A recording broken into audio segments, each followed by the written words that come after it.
Look, if you had one shot, one opportunity to seize everything you ever wanted. What's up, guys? Welcome to This Week in the OMFL, the video version. I'm going to try my best to keep up with these every week, even though we're getting games in pretty quickly. But we're going to see how this goes. So let's just kick it off right here. We got the Vikings and the Panthers. Vikings drop it 10-38 from the Panthers. Panthers lay it down at home. The story of this game is 5 turnovers for the Vikings compared to 1 for the Panthers. Teddy struggled all game. Teddy struggled with the Panthers defense, while the Vikings running back Sands Peterson didn't do much at all, racking up only 68 yards. Not the same story on the other side, as Stewart ran for 115 and 2. Underwood grabbed 5 for 114 and 1. And Luke Kuechly grabbed 3 interceptions to go with 3 tackles. And the Panthers really showed up in this one. This one got out of hand for the Vikings, and Teddy needs to regroup for next week. Let's go ahead and go to the next one. We got the Lions and the Seahawks, if this thing's going to cooperate. Here we go. We got the Lions and the Seahawks. The Lions drop a big one to the Seahawks on the road. Lions get 222 in the air and 152 on the ground, and they still lose by 3. 5 sacks for the Seahawks. 4 takeaways is always going to help you. The Seahawks showed up and played some serious defense. Not to mention they held the Lions to 16% on third down. Stafford tosses 4 picks despite Bush gaining 152 and 2 touchdowns. Maxwell and Averill kind of took over the game for the Seahawks. 3 interceptions for Maxwell, 3 sacks for Averill. A good win for the Seahawks to kick off the season. Had a rough season last year, and that's a big win against a good team. The next game on the docket is going to be the Cowboys and the Eagles with a new owner for the first time in a really long time. They beat the Cowboys at home 20-16. The Eagles defense showed up, and they showed off on those Cowboys. They gave up only 82 in the air and 68 on the ground, 10% on third downs, 4 sacks, 1 big takeaway. Foles went for 208, but also tossed 2 interceptions. But it was McCoy who ran for 98 and 2 touchdowns. Eagles win a huge division matchup early on in the season. Here's your next game, the Chargers and the Raiders, with that said Kamish playing with his new team at home and beating up on Lewis and his Chargers. Chargers give up 162 in the air and 142 on the ground, while also giving up 3 sacks and having 2 turnovers. Mix that all up with bad defense with only 11% on third downs. You kind of get blown out there, Lewis.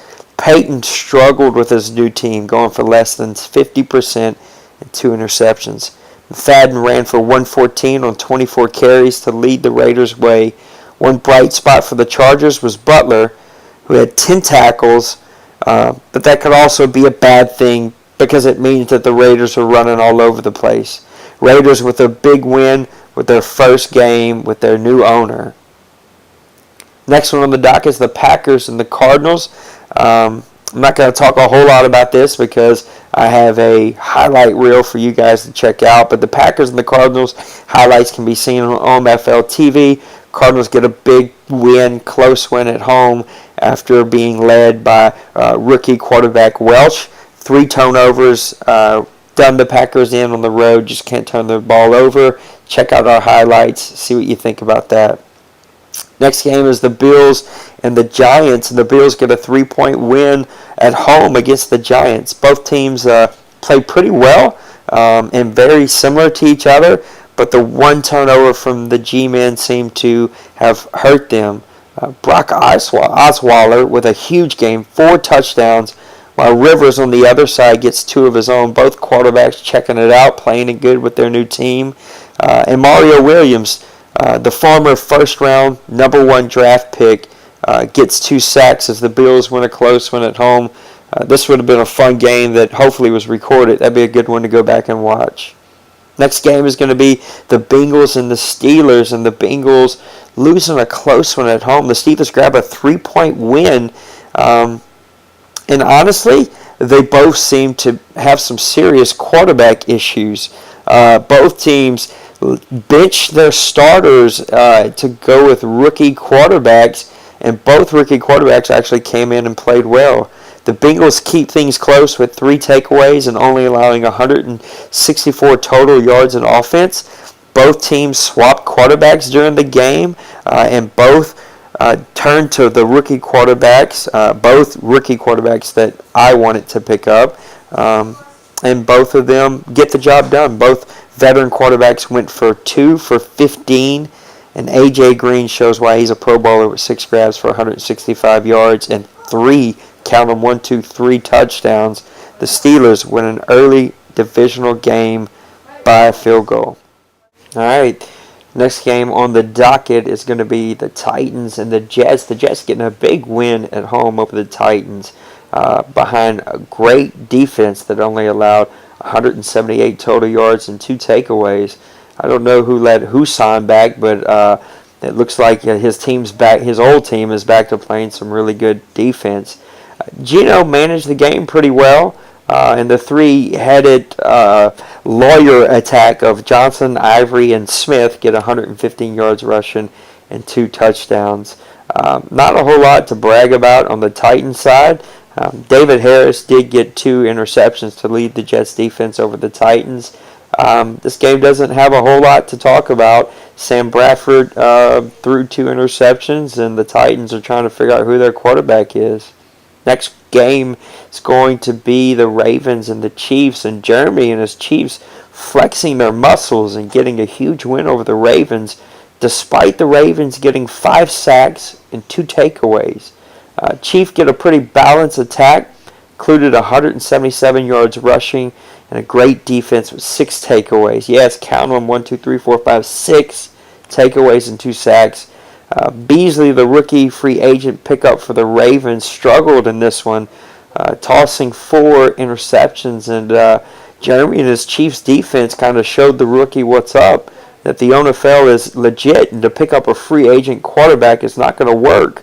Charles carried the Chiefs carried the ball 35 times, 151 yards, and Dennis Pitta grabbed 13 catches. Yes, 13. Jeremy likes his tight ends for 116. Webb likes his tight ends as Dennis Pitta grabs 13 for 116.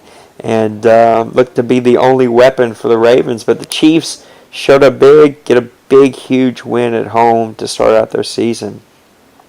Next game is the Redskins and the Bears, and these two seem to go at it as the Bears get a 3-point win against the Redskins. And this looked like this would have been a fun game to watch. These 3-point games seem to be a common thread this week 1 of the new season. Redskins struggled with the Bears defense. They gave up 6 sacks and had 2 turnovers. The Bears only had 14% on third downs, but that's probably because they just didn't have many third downs to not pick up. Cutler only had 93 yards passing. And Peterson, he only had 68 yards rushing for his new team, but it was the Bears defense who shined. Nick Farrell had 3 sacks to lead the Bears attack. With this last name Farrell, which seems to be common against these rookies, we've got a couple of Farrells running around the league, and the Bears get a huge win. This would have been a fun game. Hopefully it was another game that was recorded. You guys got to show us these recordings, because these are some good games that guys need to be watching. Next game is the Buccaneers and the Falcons with a big interdivision battle, and the Bucs show up and get a big win against the Falcons. The Bucs struggled last year. You know, the Bucs have kind of owned that division for a couple of years, and the first season with the new game they kind of struggled, but it was the Bucs defense rewinding the clock, throwing it back old school, showing up, 5 takeaways, 3 sacks on the day. Matt Ryan was picked on and picked off all day long, while Mike Glennon played just well enough to get a win. If you're looking at the stats, it looks like every single player, watch this, almost every single player, it's a long list, got a defensive stat on the game today. That Bucs defense was flying all over the field and making plays. I watched some of this game as kind of back and forth in the first half, and then it kind of got away from the Falcons late in the game. So tough loss But the Bucks take it away and get a big win. Tough loss for the Falcons at home. Your next game is going to be the Broncos and my family getting a big win with his new team. I think you've owned just about every team in the OMFL. It's time to just stick it out with one team. All right, buddy? And they get a big win against Sammy and the Browns on the road. Broncos and their new quarterback, rookie quarterback, Johnny Fisher, played well today. Actually, both quarterbacks played well. Johnny with 2 touchdowns on his own. Both passed the ball well. Both played pretty well. Didn't turn the ball over. Both running backs had decent games on the ground. I mean, nothing extremely spectacular, but Foster did get 99 with 1 touchdown, and Sutton did have 78 on just 12 carries. This was a good game. This would have been a fun game to watch. The Broncos defense gets 4 sacks, and the Broncos get this really big win early on in the season. Hopefully this one was recorded. You guys got to share these games again, because this one would have been a fun one to watch. All right, we're wrapping this up here pretty soon. So we got the Saints and the Jaguars. The Saints go on the road, and Dave and his mighty Saints went deep in the playoffs last year. They show what's up to the Jaguars. This was kind of a bore fest to watch. Defensive battle early on. Saints doing just enough to win. And honestly, they create some kind of new record. It's got to be a new record for only 1 total yard passing. Yes, this is a new record of inefficiency. 1 yard passing. I think I could have done that with no arms and recorded more than 1. Barnett came in late, picked up 25 yards on 4 of 12. Just was a rough game for the Jaguars passing attack as they just couldn't figure out Dave. Foster was 0 for 2, Barrett was 4 for 12. Both teams were sacked 3 times. I mean, both quarterbacks were sacked 3 times. Just was tough. On top of that, the Saints defense only allowed 38 yards rushing. So that is 39 total yards for the mighty Jags. Just wasn't their day. The Jags defense did their job, man.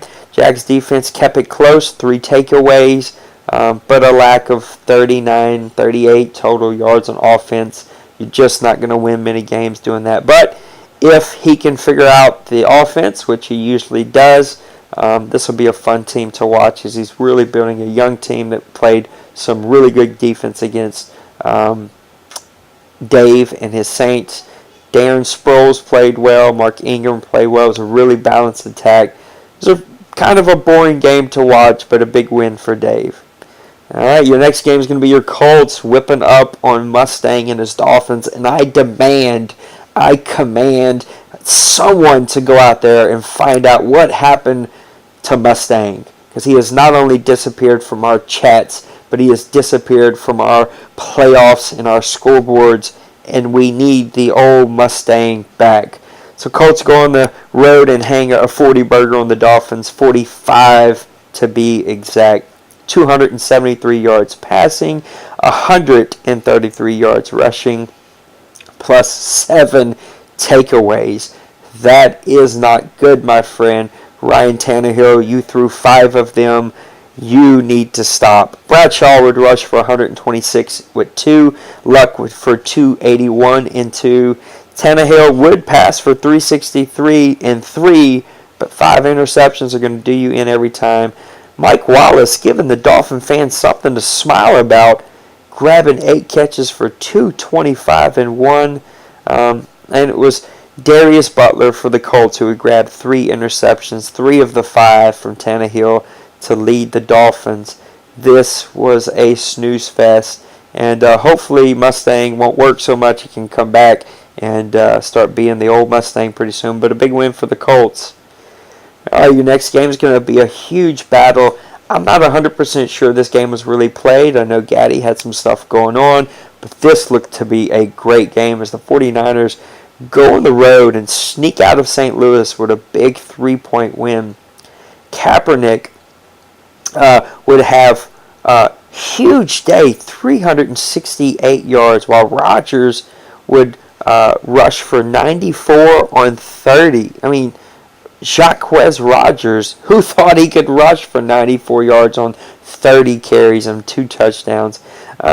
Davis shows that he still has something left in the tank. We all know that he likes his tight ends down in San Francisco. He has 8 grabs for 111 and 1, including a big 84-yard play.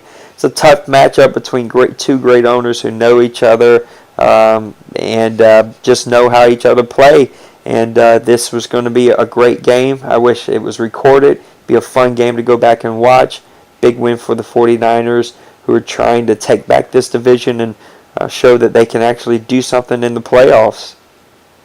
And your last game of Week 1 of Season 24 is going to be the Patriots and the Texans, and the OMFL champions drop Week 1 at home against KO and his Patriots. 19-13, Patriots win despite 4 turnovers and 1 sack. Trent Richardson kept it close for the Texans. Who would have thunk he could do that? But 31 carries, 95 yards. Couldn't punch it in. But the Gronk over here at the New England grabbing 4 of Tom Brady's passes for 111. That's right, 4 catches, 111 yards. Swearinger would get 2 of Brady's interceptions that helped keep it close for the Texans. But just a lack of a rushing attack would leave the OMFL Bowl champions just short of doing anything spectacular, or lack of a passing attack, I should say, as Savage tosses 2 interceptions. And the mighty Texans fall to the mighty Patriots to kick off your season. So there you at Week 1. It looks like Week 2 is already beginning to fill up here. Before we know it, we're going to advance here in just a second, or a couple of days, and it'll be time to try to do this for Week 2. So I hope that you guys have enjoyed it. It has been a privilege. I'm going to try to add more things as we go here. Maybe add a few little picks of the week. There's not a whole lot to talk about because it is just Week 1, so playoff races haven't heated up, and other things have not begun to become relevant, but as we get going, those things will. We'll start looking at power rankings. We'll start looking at stat leaders. We'll start looking at playoff races. So I hope that you guys enjoyed it. Have a great evening, and please leave me your feedback. You only get one shot. Do not miss your chance to blow. This opportunity comes once in a lifetime. You better lose yourself in the music the moment you own